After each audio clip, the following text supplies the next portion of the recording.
Today we're going to talk about audio. Audio is probably one of the most important aspects of filmmaking, as it has a tendency to either make or break your film. If you have really good audio, nobody ever really seems to notice, and that's kind of the thing you want to strive for in your own projects. With bad audio, people are more likely to move away from your video and go watch something else. So having good audio is something you should probably strive for as a filmmaker. Audio is one of those things that I haven't really given much thought to since I really started doing this channel. I basically have been using the exact same gear that I've originally started out with. But over time, as I make more videos and gain more experience, I learn more and more what it takes to actually make a good video. And audio is something that I've recently been wanting to do a little bit better.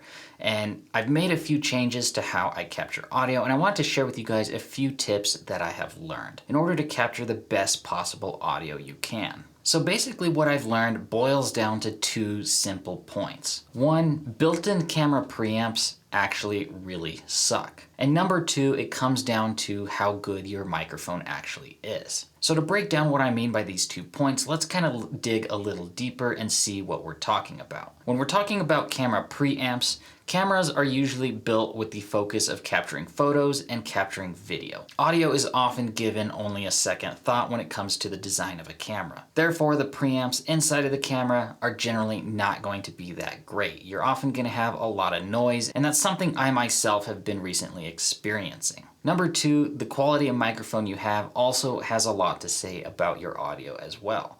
Depending on which microphone you use, you're gonna get different results. So to give you guys an example, this is the Rode Video Micro that I've been using to capture audio since I've really started filming on this channel. This has been my go-to choice for capturing sound, and it does a decent job. But one of the things I've been noticing about it is that it captures a lot of noise. And originally, I was thinking it was actually the microphone that was capturing this noise.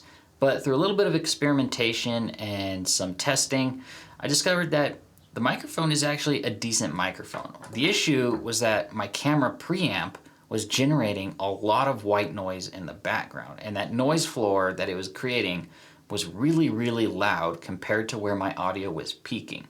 So this microphone had a tendency to capture audio really, really quietly. It wasn't very loud, and I would have to generally boost my audio in post inside of DaVinci Resolve to get my voice to sound in the range of where I wanted it. But if I boosted my voice, I would also boost the noise floor of where that white hiss was coming from. And that would present a problem of introducing noise that I did not want in my films. In fact, you can probably go back in some of my other videos and hear it if you pay close attention. And it's something that's just been recently bothering me. And I could not figure out what it was that was causing that until I started learning more about sound engineering and how camera preamps tend to suck.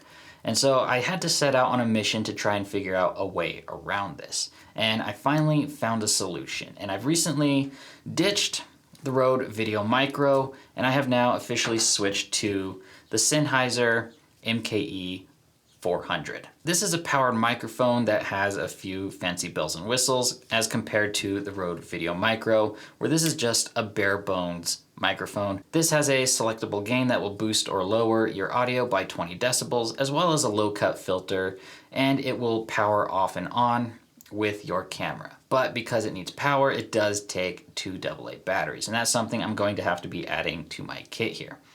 But none of this actually helps me get rid of the audio issues I have, because my preamp is obnoxiously loud on my camera. It doesn't necessarily matter what microphone I use. So it didn't really solve my issue of removing noise. Yes, the sound and audio was much better quality than this cheaper $50 Rode Video Micro, but I still had that preamp hiss in my sound. And so this creates a unique problem in post-production where that my audio is really quiet, but if I were to boost the audio levels to get them where I want, I'm still gonna have that white noise hiss from the preamp in the background, and I don't want to do that. I wanna make sure that I can get the loudest, most crisp audio off of my camera with the least amount of background noise. And with the camera settings set to default, the EOS R6 just isn't really capable of delivering that. But my solution was actually really simple, and I eventually figured it out. What I needed to do was I needed to capture loud, crisp audio from a microphone And then I needed to reduce the gain in camera to pull down that preamp hiss. And the best way to do that was to take this Sennheiser MKE400 and by default just start filming with the gain flipped to plus 20 dB. In doing so, it captures louder audio. But with the audio captured so loud, it would start peaking on the camera. And so what I would have to do is go into the camera preamp and start pulling down the gain until my audio would just start barely peaking. Pulling the preamp audio down on the camera also pulled down that preamp hiss. So doing that, I am now able to capture loud, crisp audio with an incredibly low noise floor. And it's actually pretty drastic what the differences are. In fact, I'll show you some differences here right outside the studio, switching between these two microphones. All right, so I'm in a little bit of a noisy neighborhood, but this is a test of the Rode Video Micro. And as you can hear, it captures a decent amount of range in sound, but it's a generally overall quiet microphone. And I generally have to boost the gain either in post or in camera on the preamp. And whenever I do that, it really brings up that noise floor to a very noticeable level. So if I bring it up like this, you could certainly hear that white noise.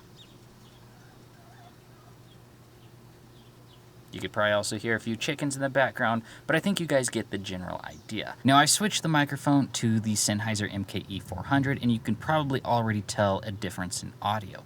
But I still have the camera gain stuck in the middle, and I haven't boosted the audio on the preamp of the microphone either. We are just capturing default audio straight to camera, and we're hearing exactly what that sounds like. And because we haven't really adjusted the preamp on the camera, we're still hearing that preamp hiss in the background.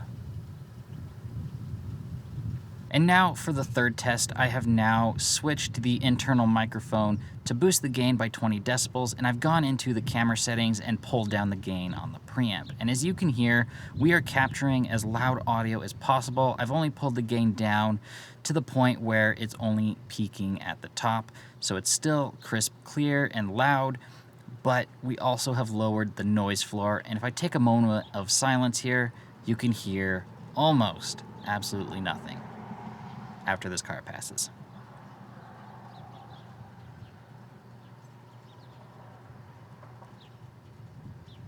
So there you guys have it with these tests completed. I am officially going to be using the Sennheiser MKE400 moving forward for all of my film projects where I have to vlog or travel. So there you guys have it. That is the difference between these two microphones.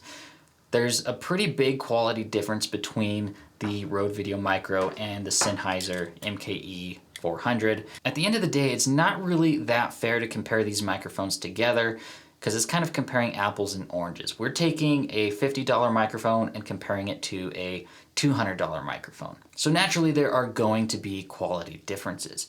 That is not to say that the Rode Video Micro is actually a bad microphone. In fact, I'm still probably going to be keeping this one around as a decent backup if anything else. So there you guys have it.